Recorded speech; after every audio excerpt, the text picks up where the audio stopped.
Straight ahead on CCX News. What happens when a car club that usually meets in Brooklyn Park pulls into back to the 50s? You want to see cool cars? You're not going to get a better show. This is the biggest show in the country.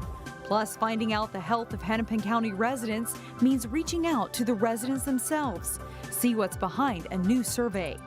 But first, from starter homes to million-dollar properties, we dive into the state of housing in the Twin Cities. CCX News starts right now. Hello, everyone, and thanks for joining us. I'm Shannon Slatton. The Twin Cities housing market is strong and homes are selling quickly. That is especially true for so-called starter homes priced under $250,000. Local realtors don't see that changing anytime soon. We have a housing issue here, not just with buying homes, but rentals as well. And as long as we have a lot more people looking for housing than what housing is available, I believe that the market will stay strong. Realtor Jerry Moskowitz says it's difficult to find homes in the northwest suburbs under $200,000. And of the lower priced homes that are on the market, buyers will likely have to compromise and make cosmetic changes, such as putting in new carpet or that new coat of paint. He says if you do find a starter home on the market, be aggressive if it's something you truly like. What that means is short inspection times. You need to get the offer in quickly. You find out whether or not the seller has a certain closing date that they're looking. You're trying to be as friendly in your offer. Price is obviously a major component, but it's not the only component in what makes a difference. He says starter homes in Crystal, Robbinsdale, and New Hope go for about $225,000, and in Maple Grove, it's around $275,000. But it's not just starter homes that are in demand. More people are also buying homes worth $1 million or more. The Hennepin County Assessor's Office says in Plymouth in 2016, there were 115 homes worth over $1 million, but that number jumped last year to 140. That is a 22% increase. So what does $1 million buy for you? Here's reporter Sonia Goins.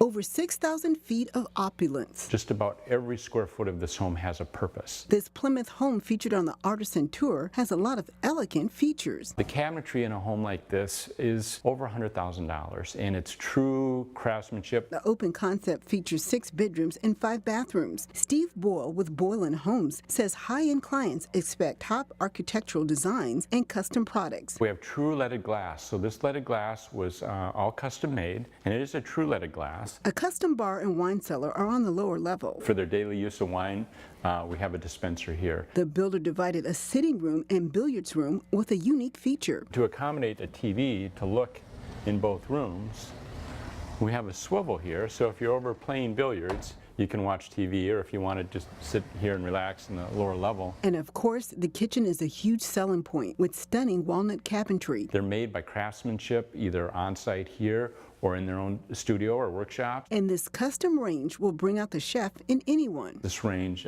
they'll start in the $15,000 range and move on up. But they're custom. This is a custom range from Italy. People expect to see marble and upgraded appliances in $1 million home, but it's things that you can't see that'll cause a ding to your wallet. We're talking about insulation. It isn't just used to manage cooling and heating, but also noise. This home has insulation between interior walls and between interior spaces. There are special areas around your rim joists and your plumbing, and those areas that if you insulate them with a foam insulation, it's a lot more expensive. But with a home like this, you're paying for location and a view from a private lake. Several decks and an outdoor kitchen allow the homeowner to enjoy Mother Nature all year long. In Plymouth, Sonia Goins, CCX News. You can check out more exclusive homes on the Artisan Tour, which runs through Sunday, June 24th. Local health officials are in the process of trying to determine the overall health of Hennepin County residents, but they need people to take a survey in order to make that happen. For doing the type of planning that we want to be able to do within Hennepin County, we'd like to be able to know which communities are most affected and what parts of the county we want to target programs in. Hennepin County's Public Health Department has mailed out 40,000 SHAPE surveys to households all across the county. These surveys go out once every 4 years to randomly selected households that are representative of the county's population. They're asking people to share information about health, diet, exercise, and the ability to get health care. What we're trying to do here is to really get full participation so that we can say that this is truly representative of the survey, and then that we can look down within populations and see where we need to target services. Answers from the survey can help county officials decide things like where to build new bike lanes to where they should implement anti-smoking campaigns. The survey takes about 20 minutes to complete. A Plymouth church is preparing for an event this weekend that will remember a fallen Wayzata police officer. Wayzata Free Church on County Road 101 was the site of the funeral of Wayzata Officer Bill Matthews, who died in the line of duty last year. Since then, the church has worked alongside the Minnesota Law Enforcement Memorial Association, or LEMA. The organization helps families of fallen officers. A 5K and fun run on Saturday will raise money for LEMA. I was so touched by the way the Law Enforcement Memorial Association came in to help us in this funeral, and we had thousands of police officers and others in our community as a part of it, and we just continue to think, how can we serve them and what can we do in our community to make a difference. The Serve 5K run and walk is Saturday at the church, and the program begins at 8:30 in the morning. During the kids' fun run, police officers will run beside the kids, and all the bibs will have Officer Matthews' badge number on them. Still ahead on CCX News, we go back to the 50s, so pull off your Bobby socks. We'll show you how to find a local car club at one of the largest car shows in the Midwest. Plus, a recent Wayzata High School graduate is hoping to hear his name called in this weekend's NHL draft. But first, highs in the low 80s and high 70s, but a break from the rain. We'll be right back. On Friday, some workplaces had a few more feet running around, and by that we mean furry feet. Friday was Take Your Dog to Work Day. The Animal Humane Society in Golden Valley has a Bring Your Pet to Work policy. They say Bring Your Dog to Work Day is a way to incorporate a little bit of fun into your work life. Take Your Dog to Work Day is that opportunity to bring a little bit of home to your work environment and bring a little bit of heart maybe to a place that's more focused on productivity and efficiency. Take Your Dog to Work Day actually started about 20 years ago to bring more attention to dog adoptions, which of course is always a topic for discussion and highly encouraged at the Animal Humane Society in Golden Valley. This weekend, all roads lead to the Back to the 50s car show at the Minnesota State Fairgrounds. And the Northwest Metro is well represented by members of a car club that meets every week at Wagner's Drive-In. They're called the Wagniters. They're everywhere. Cars, cars, and still more cars. 20-some thousand people show up here, 12,000 cars. And none of them newer than the Beatles. Do you want to see cool cars? You're not going to get a better. This is the biggest show in the country. They're everywhere. You can see any make, any model. You can make a lot of new friends. And tucked in amongst the thousands of classic rides, 64 Fairlane wagon. Bob Malarkey's car, his ticket to being part of the show. Used to come to Back to the 50s as a spectator, sit on Snelling and watch them go by. And one year I said, I'm done looking at them, I want my own. When he bought the car 15 years ago, he thought it was just a hobby. For the fun, for the people, the life is wonderful. Great people and meet women. That last part's not just a joke. We had met on a blind date at registration for Back to the 50s 10 years ago. Knew his family for years but never met Bob, and we were both single, and his brother asked me if he could give his brother my phone number, and I said no. So we called the next day, and we've been together ever since. And we married here at Back to the 50s 4 years ago. Which makes coming here every year even more special. 363 days we're waiting for it. Shelley wasn't car crazy when she met Bob, but that quickly changed. Now I'm totally involved with the cars. I get to drive the GSTA dragster, so I'm now racing cars and got to go 161 miles an hour. So that's one of the highlights of all this car business. Life changed completely since that blind date a decade ago, and Bob and Shelley wouldn't have it any other way. We've been going to car shows every day ever since. Fun. It's been Yeah. fun. She's my best friend, my car buddy, my everything, I guess. It's a good life. Back to the 50s goes on all weekend, as does Earle Brown Days, and we'll tell you about that festival coming up. But first, local shooters take aim in state high school clay target championships. John Jacobson has that up next. The 56th annual NHL entry draft is tonight and Saturday in Dallas. Players that were born between January 1st, 1998 and September 15, 2000 are among those eligible to be drafted. 2018 Wayzata High School graduate number 3 Colin Schmidt falls into that category. He's one of the players in the Players to Watch category from NHL Central Scouting. He played in 2 state tournaments for Wayzata. He's projected to be a later round choice. He's also a University of Minnesota recruit. The Osseo American Legion baseball team will play in the Delano Stars and Stripe tournament starting next Saturday in Delano. They had an American Legion game on Thursday night against Champlin. Top of the 5th inning, Champlin trying to rally. Noah Christensen's two-out hit scores Nick Bauer and gets the Rebels on the board. It's 3-1. Top of the 6th, they add another run. Dustin Twigstrom's base hit scores Trey Carlson, cutting the Osseo lead to 3-2. The rally ends there. John Bezdacek with the inning-ending strikeout.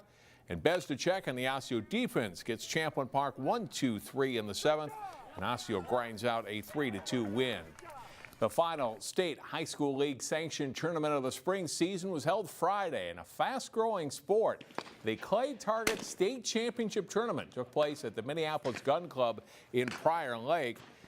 The event kicked off with team competition in the morning, followed by individuals in the afternoon. Wayzata was back in the tournament, along with Champlin Park and Maple Grove, who made the team competition this season. Rogers also part of the team portion. Minnesota is the first state to formally recognize the sport, and the first MSHSL sanctioned tournament was held in 2014. The team competition ended with St. Michael Albertville taking the top spot, hitting 491 targets out of 500. New Prague was second, Park Rapids third. Good showing for Champlin Park in 7th and Wayzata in 9th. Well, more on this Monday starting at 4 here on CCX News. Using live bait spinner rigs for catching walleyes is the subject of this week's CCX Sports Fishing Tip. Here's Terry Tuma. A very productive way of catching open water walleyes is using live bait spinner rigs.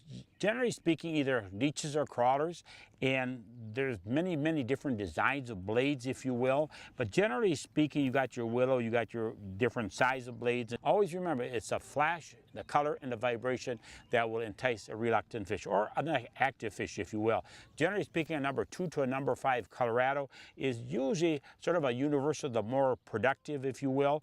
And then you can either tie your own snell or your live bait rig, or and here I'm using a 3-way swivel rig, and with that, of course, you're attaching one of the snells to one eyelet, then I have a dropper line to the other eyelet, and then fire line as your main line. And here I have, depending on where these fish are at in the water column, a dropper line can be anywhere from 8 to 18 inches with the proper size of bell sinker. And here, always carry a number of bell sinkers with you with sizes. And then what you want to do is you want to drop it to the bottom, and you do not want to plow the bottom. So you want to raise it up about an inch or two. When that fish strikes, do not feed it line, because once it feels that weight, it will expel or blow out that crawler or that leech immediately. Thus, you're not going to get a good hook set. So what you want to do is point the rod tip at the fish and then set the hook firmly. Give it a try. You're going to have some great success fishing walleyes this summer with a bell sinker rig. Thanks, Terry. That's it for sports. We're back with more in a moment. The 36th annual Earle Brown Days Festival is officially underway in Brooklyn Center. The parade rolled Thursday night starting at 6:30, and as we do every year, we pick a few winners from our I'm a Fan contest. Here are last night's winners. At every parade, look for the CCX staff members handing out fans. Take a picture of yourself and email it to us, and you might be included in our parade broadcast, but you could also win fun prizes too. So congratulations to these winners. The parade, of course, is only the beginning of the fun that is Earle Brown Days. Neil Persley shows us even more of what's in store for the weekend in today's Weekend Showcase. 1982. And it's been going ever since. It's been going ever since, every year. Last night kicked off the 36th annual Earle Brown Days celebration in Brooklyn Center. Earle Brown Days was a week long at one time, but now it's down to 3-4 days, you know. But anyway, it's a nice celebration. A lot of people enjoy it. This year marks the first year that the city has organized the event. Friday night we have a new event called the Red, White, and Brew. It'll be held at Centerbrook Golf Course, and it's a 21+ event. It'll be held from 6 to 9 p.m. and the cost is $20 per ticket. And then we'll have over 100 wine and craft beer tastings set up by our Brooklyn Center liquor stores and their distributors. And then for food, we will have a brisket dinner provided by Centerbrook Golf Course, and just for the fun of it, some pretzel necklaces to enjoy in between your tastings. Things are getting all set up here at Centerbrook Golf Course for tonight's beer and wine tasting. I wanted to remind you, Red, White, and Brew is a 21 and over event, and you can still get your tickets here at the door. Saturday morning starts with the Run, Jump, or Fly 5K. It'll take place at West Palmer Lake Park, and families, friends, and neighbors get to race around Palmer Lake Park. The race is coordinated mostly by the Brooklyn Center Police Department and has a bit of a superhero twist, and most of our superheroes run, jump, or fly. Wearing your best superhero costume is encouraged. On Saturday night, we have our family festival at Centennial Park, just behind the Civic Campus. We will have entertainment from 5 to 10 p.m. We'll have food trucks from 5 to 10 p.m. We'll have a community market and youth activities from 5 to 8 p.m. And what could be a better end to the day than fireworks at 10 p.m. From Earle Brown Days in Brooklyn Center, Neil Persley, CCX News. The 1K Fun Run at West Palmer Lake Park starts at 8:30 and the 5K begins at 9. Registration is $30 for the 5K, $12 for the 1K, with the proceeds being split between Special Olympics Minnesota and Earle Brown Days. And that wraps up this Friday's edition of CCX News, and we will leave you with the sights and sounds of the Earle Brown Days Parade. Have a good weekend, everyone.